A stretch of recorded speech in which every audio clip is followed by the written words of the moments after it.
Hello, good afternoon, and welcome to CIO Leadership Live. I'm your host, Mary Fran Johnson, the CEO of Mary Fran Johnson Media and a contributing columnist on CIO.com. Twice a month, we produce this video show and podcast to stream live to you on LinkedIn and to YouTube on IDG's Tech Talk channel. Today's episode is sponsored by Cisco, the worldwide leader in technology that powers the internet. Cisco is out there inspiring new possibilities by reimagining your applications, securing your data, transforming your infrastructure, and empowering your teams for the future. Learn more about what they're up to at newsroom.cisco.com. We welcome all of our viewers today to join in the conversation with questions of your own. I've got our social media editor, Michelle Davidson, is keeping an eye on the stream and will pass along those questions for my guest today. And that guest is Nicole Natowski, who is the CIO of the National Resident Matching Program.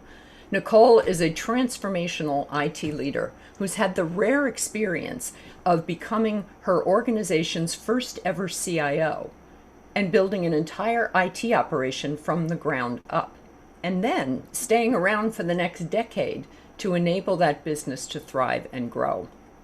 And that business is the private, nonprofit National Resident Matching Program, which matches graduating medical school seniors with residency programs across the United States.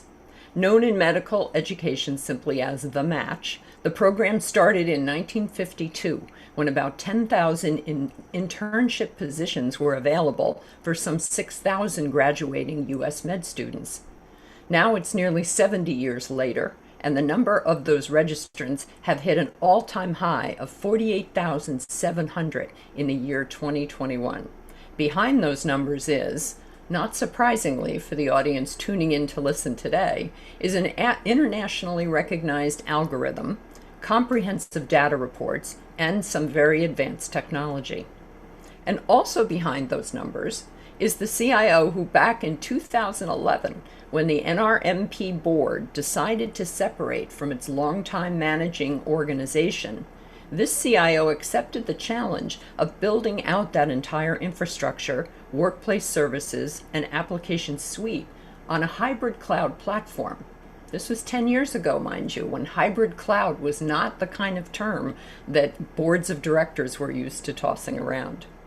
And into her newly created CIO role, Nicole brought more than 2 decades of operational excellence, strategic vision, and startup savvy in healthcare and association management.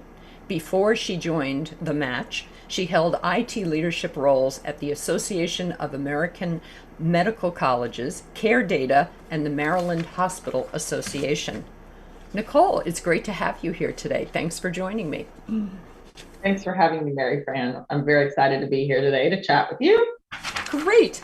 Well, and I have to admit, I very rarely, I think I have never started off an interview with a technical question before. But I would like to hear more. Before we go on, I'd like to hear more about that algorithm behind the creation of this private, nonprofit, very niche business, which only a handful of other companies in the world are even in your competitive space. So tell us a bit about that. You are so right. It's a very niche business for certain. Back in really the 40s, when the process of residency selection and internship was becoming so dysfunctional, that is, of course, how our organization originated. And to make sense of this disorganized and chaotic market, the NRMP implemented the algorithm. Our algorithm is a little bit unique, but it is based on a version of what's called the Gale-Shapley algorithm. Okay. And to economists and mathematicians, this is more commonly known as the stable marriage algorithm that solves what's called the stable marriage problem.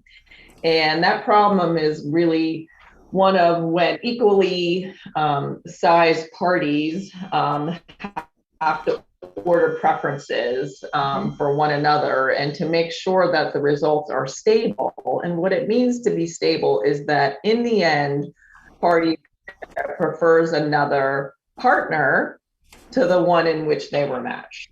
Ah, So if it were a dating game, which it's yes. not, you'd wind up with a more preferred partner, Interesting. Yeah. the partner you preferred the most. Yeah. So over the years, we the NRMP have reevaluated and tweaked the algorithm. 95 was a time when we did that, and we wanted to make sure that the algorithm gave preference to the applicant's choices in the Right. residency matching Right. process So, more than the programs. so when you joined in 2011, it wasn't your job was you were separating from the managing organization, and your job was to give the algorithm a safe new home and a new infrastructure. How did that work? That was certainly part of it for sure. We've also modernized the technology that the algorithm has run on over the years. I'm not going to spill all our secrets, of course, but when years ago, 20 plus years ago, when I started doing some work with the match, it was actually run on a mainframe. And today it's just run on a regular old Windows server. Really? Oh, okay. Well, and you have you started us out essentially with two employees. It was you and the CEO. That's And today the company has about 20, more than 20 employees. But you're still running the largest main residency match program essentially in the world. that's right. Yeah. Where is the competition likely to come from? And what is it about the match that, because it's great to be the first mover in a field, but oftentimes you get a lot of other companies that want to get in on that. So talk about that kind of that business strategy that has kept you ahead of the game. Part of it is certainly the longevity and the tradition, really, that surrounds medical education. We've Mm-hmm. Part of it is built on, those who came before me went through this Right. process, and it's a process that's familiar and trusted after almost 70 years. Yeah. Um, but part of why we are doing so well is really because the integrity that folks have come to count on. They could count on our reliability, our integrity, the validity of our results, Mm-hmm. and all our quality measures that are in place to produce consistent, reliable results and trusted technology. The whole system nowadays is obviously based on technology. That was the important reason why the NRMP felt they needed a CIO a Yeah. little over 10 years ago. 20 Mm-hmm. years ago, we were FedExing, the company was FedExing match results around the globe. So that Yeah. was 20 years ago. So Oh, technology wow. played a very different role. The technology then was more about the mainframe and the algorithm. Of Today, it course. runs the entire core business. Well, and the algorithm itself too. I think you told me in 2012, there was the math behind it was there were Nobel Prize winners involved. That's true. Dr. Al Roth and Dr. Lord Shapley were awarded the Nobel Prize in Economics for their work in market design and game Wow. theory. And Yeah. of course, this is the basis Hmm. basis for our algorithm as well. Yes. Well, and I'll thank you. I've been fascinated with hearing more about this algorithm because I'll bet every parent who's had a student in medical school wondered how that all came about. Yes.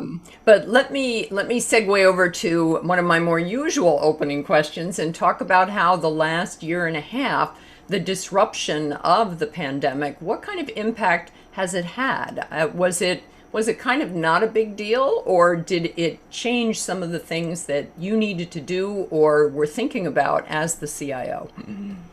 Well, certainly, it has been a sort of source of disruption, but, I like to think of the glass as half full and say it's more of a catalyst Okay. for to transform the way we think about delivering workplace services to our staff, how we think about delivering content to our constituents, It's certainly been a catalyst for how the graduate medical education community had to react to not being able to do everything that they need to do to train our future doctors that require, of course, a lot of hands-on and in-person activity. Hmm. Um, Yes.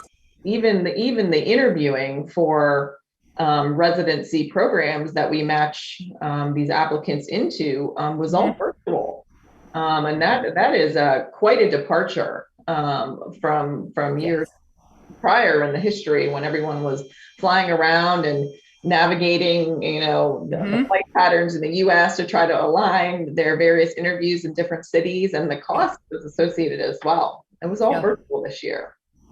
Well, and it's probably very much the way boards of directors who had, had a huge long history of always meeting in person. That was kind of the whole point, and how quickly everybody had to readapt to a lot of virtual meetings and technologies. But as we're starting to come out of this now, what are some of the lasting changes that will go forward that have actually been improvements for for NRMP's business?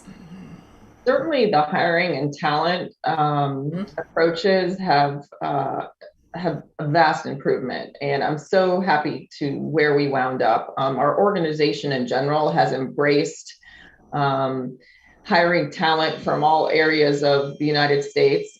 I Hmm. might say around the globe. We haven't done that quite yet, But but you're thinking about it. we are, and it's not nothing's off the table. We've been a DC corporation for 20 plus years. We've been in the Yep. DC area, and we all went to the office every day at 2121 K Street, and Wow. we're not doing that anymore. And I think the numbers are a quarter of our staff, if not up to a third now, do Mhm. not live in the DC metro area. So Wow. So yeah. that is a big change, isn't it? That means your essentially the work culture that you had over the past 10 years has probably shifted. Talk a little bit about what the culture was like in the before and after view here. Sure, absolutely. The other interesting factor I'll mention is that we got a new CEO in the past few years. So that has also impacted our culture in a Of fantastic course. way. But I think the biggest thing I could say about a leader is the word trust, and Hmm. how automatic that almost has to be now as a leader. You have to trust your employees, trust your team. Yeah. Everyone, I think, was myself included, working a lot of hours, in the early part of the pandemic because Hmm. um, what else was there to do? Yes, yes. um, Hmm. but as we've all come out the other side and trying to adjust our work-life balance, and we trust that our employees are working Hmm. where they need to work and getting things done, and they're doing it wherever they need to do it from. And Yeah. I think Well, that's a great gift. that was always the theory that that the productivity would be just as good, especially for technology people, that they could do their jobs from anywhere. But in the old kind of command and control infrastructures in a lot of companies, there was always that, like if I don't have you in my sights, I'm not sure what you're doing out there. And I've had so many CIOs that have just said to me, well, that settled that question because most organizations saw 20 to 30% increases in their productivity, but corresponding increases in employee stress. and I keep seeing stories now about it's like there's a huge migration from one job to another happening. It sounds like, though, this has actually been beneficial for your company because now you can essentially enter an arena and compete with probably with other nonprofits for talent. What has talk a little bit more about? You had said at one point we're never really going back to the office full bore. Has that already worked its way into your hiring strategy? It sounds like it has. It certainly has. It certainly Hmm. has. And, that was probably 6 months ago that we organizationally took that conscious effort that Hmm. um, we're no longer putting on our job postings, DC metro area based, it's like Right. Yeah. work from anywhere. So I mean, even feel like we're competing with talent bases of for-profit industry as well. Yeah. Uh, I've worked the majority of my career, aside from the short, dot-com boom in the late late 90s, Right. for nonprofits, but it's very intentional, and that a lot of people come to nonprofits for for those impassioned reasons, and Yes. I'm one of those people. Well, yes, your entire career has been really in healthcare technology. So this is it's a good home base. We have our first question from the audience. Wanted to know how you are handling the company vision during this pandemic situation, or perhaps handling maybe means more like how is it evolving? I would credit, our CEO, frankly, with a lot of that, helping us set and establish. She being new, I think that was certainly, a concern of hers, and then being slapped in the face with, "Hi, we're not going to be seeing each other every day, and let's try to figure out how this vision has evolved." But I mean, we've adopted probably a lot of activities and things that other organizations have adopted. We've had virtual, staff meetings with games. It was like a trivia game, and you hire a company to come and do that. And Mm-hmm. we're having a team party this Friday, and everyone's getting several pints of ice cream sent to their house. Oh, nice. Like a summer party. Um, so again, with technology, we're certainly more accustomed, right, to working. You're working. People in technology always work from home, don't they?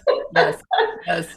Yes. Um, Do you see is there much for all of your customers, for those tens of thousands of medical students that are using the match? Has any of this essentially affected the way they will be going into the next year? Has travel picked up again? I mean, are those things does the match get involved in any of that, or is it just, is your job done once you match them up, it's up to them? we don't like to say our job is done, because we care a lot. Being a nonprofit, we care about the whole continuum of graduate medical education, and what comes Oh, before interesting. us and what comes after us, and how we can help shape the things in the world that are changing how we are creating these future physicians of America. Um, there's always innovative ideas that people are trying out, and some are being discussed, and we're looking to be a part of the solution at the NRMP, so we can continue to help provide a method that's stable and reliable, that people have come to count on for all these years, but adapt to the changes that are happening. Such a, we think virtual interviews are here to stay. That's great. Um, uh, I That mean, should, and that should open up, just numerically, that opens up the number of schools that candidates can talk to. certainly, and that in itself is its own problem, because then there's more candidates, and there are already a plethora of candidates. So Yes. Yes. it's a balance. It's a balance. But we at the NRP want to be part of the solution, and helping ensure that the physicians of America are prepared for the next phase. I mean, residency training is still training, and it's Yes. still part of graduate medical education. They need that training to be competent and reliable physicians, to act independently on their own in a few more years. So, Right, right, exactly. Well, let's pivot over and talk technology for a little bit. Mainly your plans going forward into the rest of this year and into 22. And start with telling us how your original hybrid cloud strategy of 10 years ago, which is what, we already mentioned, was a pretty unusual leading edge bet at the time. How has that evolved, and what does all that look like now? That's a great story to tell, Mary Fran. And Good. the Mhm. story of going to the hybrid cloud, and telling the board about that story was certainly what is that again? Yes. And are we going to be safe? And what Right. are the clouds all about, right? Yep. So I had to be convincing and purposeful in my strategy at the time. And it was definitely a purposeful evolution for how to get us to the private cloud we're now on today. Mhm. It's been 7 years, 6 years now. I'm trying to remember that Mhm. we left the hybrid cloud at a wonderful Denver Rackspace, and now we're on Amazon. And that was really the next step in our evolution. It gave it gave us and me really an opportunity to make sure I had the talent Yep.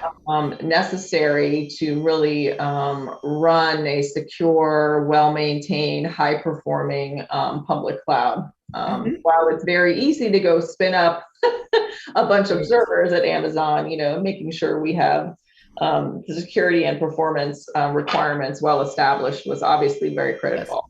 Well, and I remember too in the early days of the cloud, and I've been around long enough now that I actually remember when the cloud was, kind of a big deal. I still remember client server technology, so Right. now I'm really dating myself. But the biggest initial question was security. And when you kind of fast forward to today, if you were going to a board today to talk about cloud strategies, do you think the conversations would be different? Do you find that, in healthcare education and various other areas, that people with more of a business side career background, are they more comfortable now with cloud? I do think that they are, but I do think there's still some fear. But I think most of the fear is more as of late. With the past year, we've also seen such rampant security incidents. Ransomware. Hmm. And those cyber attacks, I think, are really what are more bringing the fear. I think the comfort Yes. of people have their own Dropbox now that they store their photos, or Yeah. the Yeah. regular old everyday uses that people have adopted in their regular lives, I think are more relatable now. So I think Yes. the story is easier to tell. Um, but as we in technology know, you're always it's what keeps us up at night. It's certainly what keeps me up at night most is Yep. the security aspect, and it's not.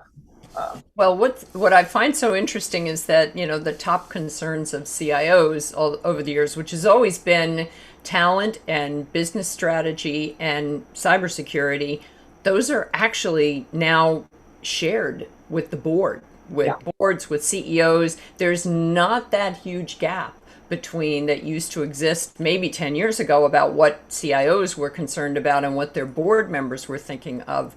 I know that I think you had mentioned when we were preparing for this, that one of your new hires will be a senior director of security. Is there anything you can tell us about what you're doing on a security front that you feel safe talking about? I always bring up the question, and oftentimes CIOs will say, just let's just say we're doing more, But is there? I know that your staff is small, and they are mainly charged with managing all your various providers. So what can you tell us about that? Yeah. So what can I say? uh, Yeah. I think it's the more to be more intentional and more focused, and more proactively, prepared to exercise Yep. all the practice work and tabletop exercises, and Right. to be more governed Hmm. or on a daily basis. Okay. Um, Excellent. All right, good. Well, let me ask you also, you have a very niche business, as we've been talking about, and as it expands, I know that there's some international competitors or interest in what you're doing. What can you tell us about where the match may be going over the next couple of years? Absolutely. So we believe in what we do, to the heart of hearts, to our core, and how we can Hmm. serve the graduate medical education community.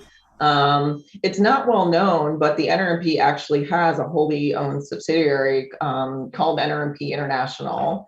I've traveled around the globe a couple of times now on behalf of the organization to share our stories and share the services we can offer to our clients.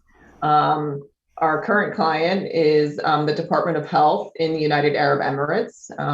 We specifically help those in Abu Dhabi with the same process that we do here domestically.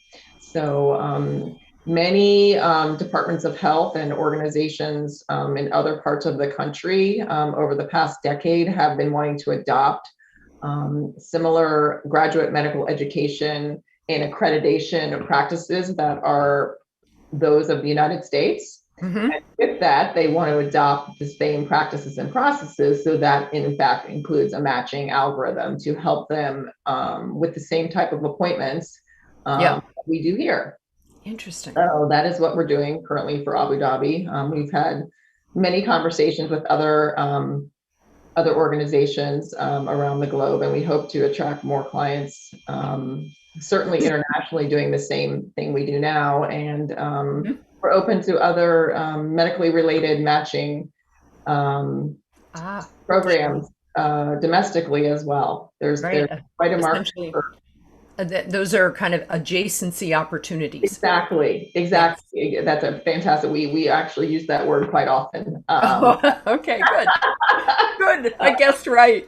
Tell me, we have a question from our audience, and it is security related, so hopefully you can help us out. Is moving away from traditional parameter security, or maybe that's perimeter security, to internal zero trust a realistic approach for CIOs and CSOs? It's a good one. It's philosophical enough that you don't have to get too specific. Yeah, it is. But what do you think of that, kind of in a very a 30,000-foot view? Is that the way you look at it? I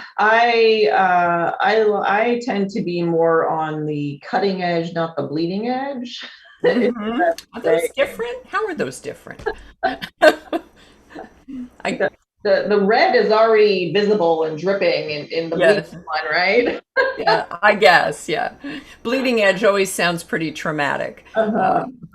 And cutting edge is more attention on that zero trust. Well, when I was developing this organization strategy and approach, I wanted to make sure we were maintaining a modern infrastructure that was atypical for a lot of nonprofits. Okay. Because I didn't want to be thought of that way. I wanted to be thought of as, a modern organization that can continue maintaining the trust of the constituents that have held our trust for almost 70 years now. And, that does take some risks, whether or not, zero trust is going to be part of my future strategy, I think remains to be seen. I think I have a little bit different architecture. I'm proud to say I don't own any servers. That's right. No mainframes there. That's right. Not even in our workplace services. So I have and my architecture is very young, right? So it only started being built 10 years ago. So that's fairly young, right? The legacy, any legacy I have is my own legacy. I know. You made the point at one point that, anything that is not working out or goes wrong, it's kind of your fault. Which is good. You would have gotten the blame anyway, even if somebody else had done it, right? Well, thank you. That was actually very good and a very diplomatic response to a security question. So I appreciate that. Let's pivot over and talk about the way your role has changed over this last decade. You mentioned you do almost as much business development as a lot of chief strategy officers that I've talked with. So take us a little bit through that kind of arc that you've been through as the head of technology, as the final throat to choke when things go wrong with the CEO. And I'll definitely credit both our former CIO, who I knew for 17 years, and our new CEO Oh, for wow. allowing me the opportunity to be such a critical player in all our Mhm. conversations in the business development space. Um, I've always credited myself with um, someone who wants to learn the business, and I'm passionate about the business that I'm Yep. in, and how we could help fulfill all the objectives that the business is trying to meet. And I've been able over the years to build such rapport with the leaders of the organizations that I work with, that they really, it comes to that word trust again. They know um, Hmm. that I'm going to have their best interest in heart. And I'm kind of extroverted, and I like to talk a lot, and I'm passionate about our products and our services. So Hmm.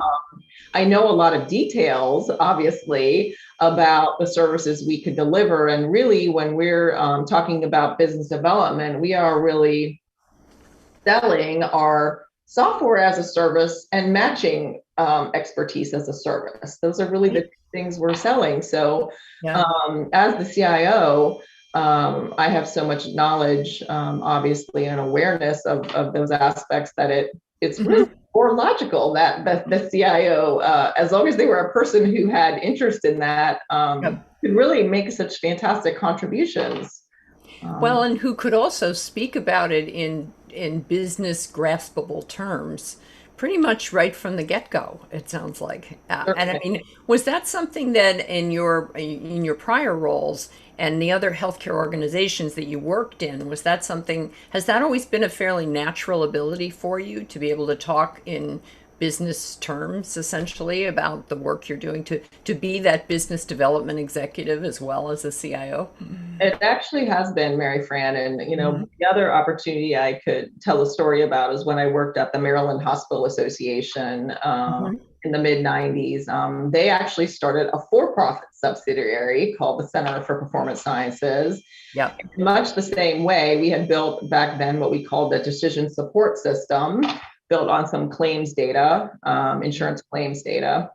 And we ended up marketing. I became the director of product development there, and Okay.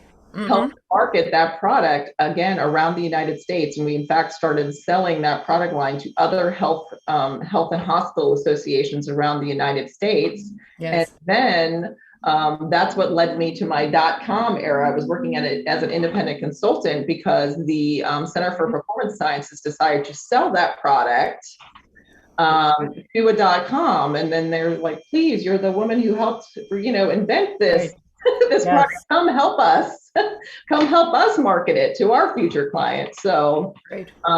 that's what I did. So it's always been an interest, and a thirst of mine, and I've been lucky enough to Hmm. have CIOs at the time when I was the director of product development, now CEOs that have helped quench that thirst of mine. Yes. Well, and I'm always, whenever I'm talking with CIOs, another part of my brain is listening for boardroom column ideas because I write about various aspects of getting that seat on the board. And one of the things, I just gave a talk yesterday for our CIO Executive Council, and it was all about the steps you have to take in mapping that journey to the boardroom. And one of the big points is that a variety of experience like that, having run or contributed significantly to other parts of the business, end up being far more important than anyone's technology chops, especially as technology leaders are looking Yes. for positions on boards. So that's all going to come in quite handy when at some point you start crafting a board resume and going for that sort of thing, as those kind of qualities will stand out. Let me see. Speaking of mapping career journeys, I know that is you gave a recent talk a few months ago for the Council on Women in IT Leadership about mapping career journeys, and you have a very specific approach to it. So I wanna get some of your ideas and advice on that, about how you have your own homegrown framework that even has graphics.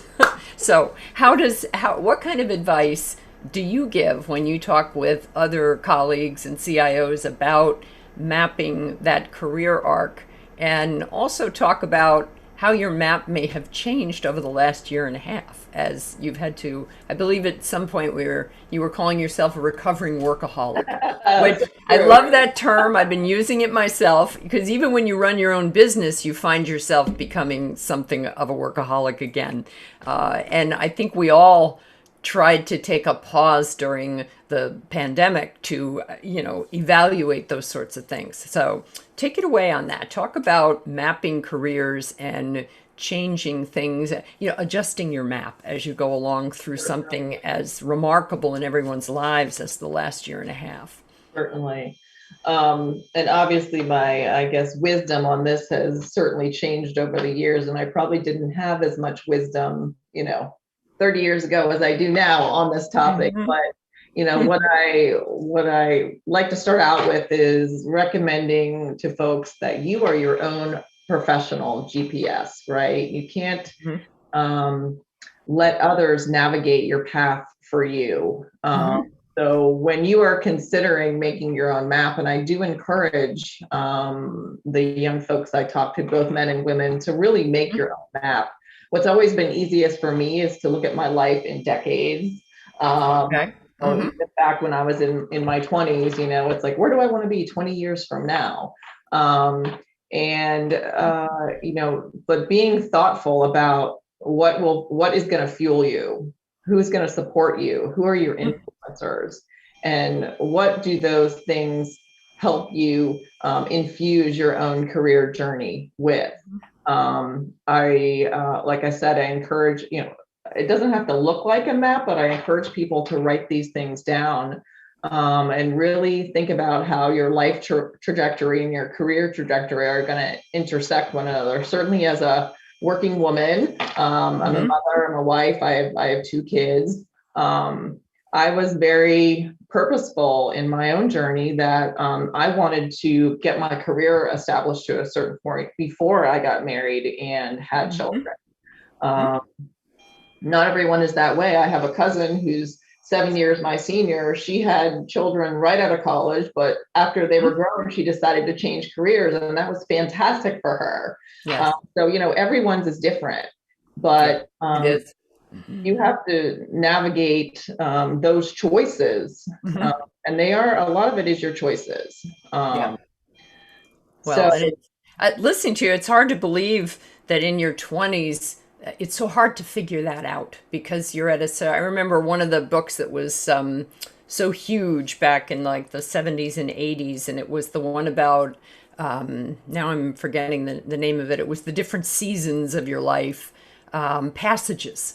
Do you yeah. remember the Passages book? And that was all that. And it was like in your 20s, you're doing this, your 30s, you're doing that, your 40s, you're doing that. We probably need a 21st century version of it because I think it's changed so much because of the way technology has changed and what we have access to and information and so forth. The You also referred to this as your own professional GPS. So when you're tuning your GPS now and you're looking forward, I know you're so engaged with what you're doing now, but you have been there for a decade. So going forward, how do you mature and continue to enjoy a CIO role that you have done for a decade and you kind of have it nailed? So how do you envision going forward? Gonna start scaring my board, right, Mary Fran? If they're Oh well, and then they'll turn around and they'll have to double your salary, so no big deal. Yeah, I mean, to me, it's, the things in the world that are going on with security honestly fascinate me, right? It's, Yeah. like I said, is it a disruptor, or is it a catalyst, or is it something that's going to put a fire in your belly? I like to find the things that put a fire in my belly every day, when I Yes. wake up. And Ah, um, I feel like I'm not done here. I guess is right. the reason why I'm staying. There's Yeah. so many opportunities to progress forward. I think my own map has been altered in the past year. It's caused me to reflect on, Mhm. um, the few years left. My kids are going to be in my house, and Yeah.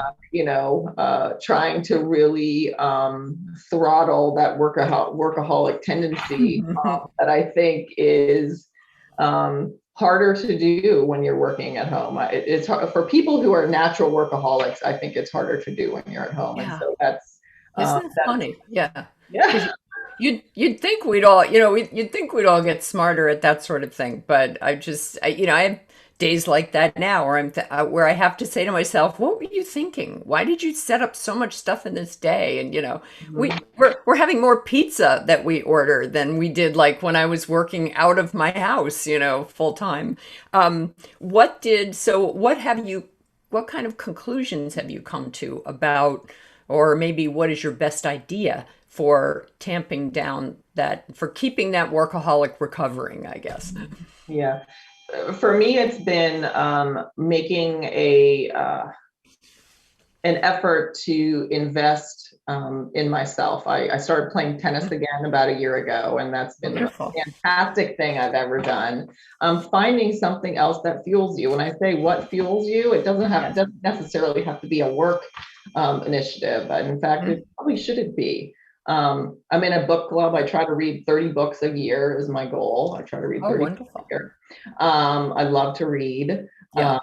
I'm involved in a charity with Hmm. my and our daughter called the National Charity League, and we do mother-daughter charitable events and Wonderful. volunteering and Hmm. stuff. And we're committed to that. It's a 7-year program we commit to do it together. Oh, amazing. Okay. So, other things that fuel me. Mhm. So it forces me to to step away from my desk. Yes, yes. Well, I think you told me at some point your husband kind of reminded you. He said, "I thought you weren't going to be a workaholic anymore," and it was like one of those 16-hour days. Yeah, yeah. So It happens from time to time. yes, yes, exactly. The we had if you're willing to get dragged back into security one more time, we do have a question from the audience, and this one is about, and I think it's especially relevant to healthcare organizations or any organization working in the healthcare field, about whether you had recommendations on securing data when you're transferring it on the cloud. Is that something that essentially the Amazon platform manages for you? Or I bet it isn't because they can't No, guarantee their security. So whatever you can tell us about your advice there would be great. yeah, I mean, I would say the thing to remember about the cloud, and it's not very insightful, but it's that it's a shared responsibility. Yeah. Um, and the cloud is a vehicle for you to deliver your service. So Mhm. there are, I don't want to reveal like all the things that I have implemented, certainly, We would not expect you to. It's okay. but what I would say is there, particularly in the Amazon marketplace, there are a lot of reliable vendors that can help you secure your data, both in transit and at rest, your Hmm. backups. There's a lot of partners and technologies that certainly would help you do it. And obviously, yes, you should do that Yeah. um, Yes. to get it there. Okay, that seems like a pretty great answer. And we have another question that actually I think will pull us into the next section. It said, "I'd like to ask Nicole what is her purpose? What motivates her?" And we were going to talk next about one of your favorite books that you had mentioned on professional development. Yeah. So that's a very big picture, tough question. What motivates you? But take a crack at it.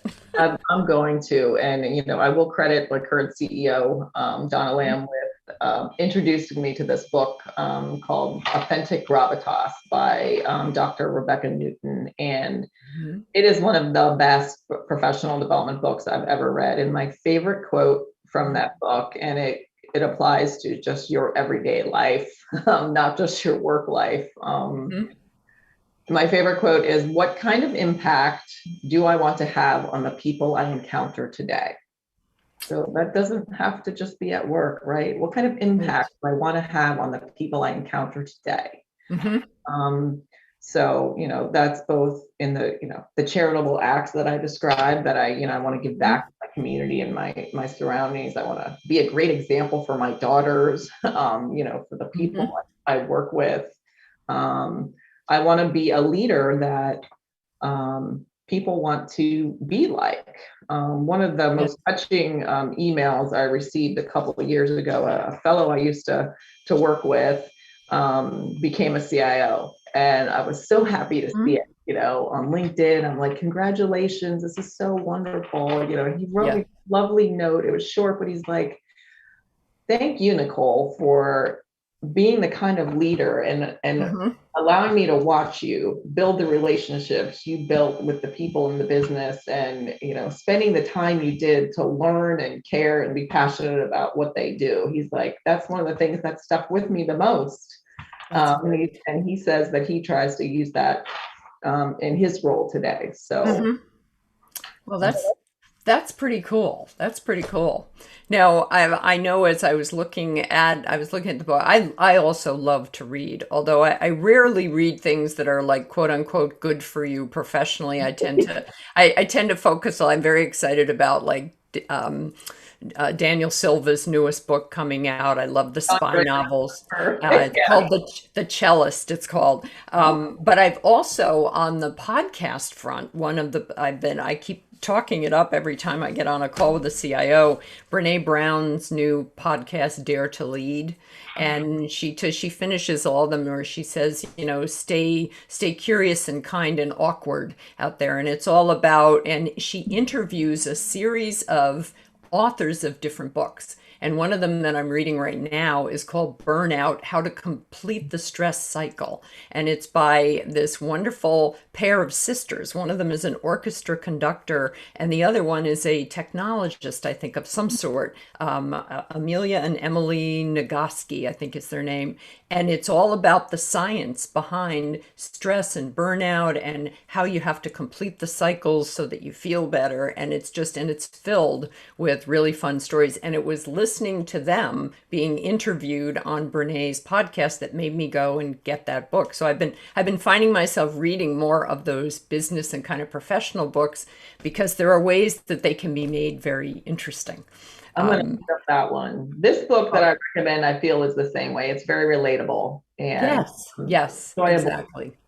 I can remember years ago, I encountered my first book of let me see, it was, they are brothers, they are organizational psychologists, and in North Carolina. And we had Dan and Dan and Chip, and now the name is totally, but it was all about the emotional brain, and they've written books about decision making. And I think it was called Switch, and it was like how you influence people. Chip and Dan Heath. That's who I'm trying to think of. And I noticed that Dr. Rebecca Newton, that published this book in 2019, Your Authentic Gravitas, is also an organizational psychologist. Yes, she is. Yes, yes, indeed. Now, let me see, when you read books like this, and one of the things you said was you really understand how important authenticity is to gravitas. So, from having read that, tell us what gravitas means to you. Sorted, and it's not what most people would think. I think when Hmm. people think about authentic gravitas, it's more about the person who has that you notice walking in the room, or the person who has the most commanding presence. Okay. Um, and it's not necessarily that, and in fact it sort of flips on its head the theory of what Hmm. gravitas can mean, and how a person's authenticity really helps them align their intentions with their impact. So when I say the Hmm. quote, like, what kind of impact do I want to have on the people I encounter today? Well, she says that. I'm just repeating it because I love it so Okay. much. It forces you to think about your intentions. What intentional actions are you going to take today? Hmm. Make sure that you have the impact. Yes. Um, and to do that, you have to increase your authenticity. And I think your beliefs, your upbringing, your values really shape your authenticity. Hmm. Um, do you come across as down to earth? Do you come across as a listener, or do you come across as the person who wants to always have something to interject and say? Yep. Is that because you're an introvert or an extrovert rather, or is it, or is that your nervous reaction to, if I have something to say? Yeah.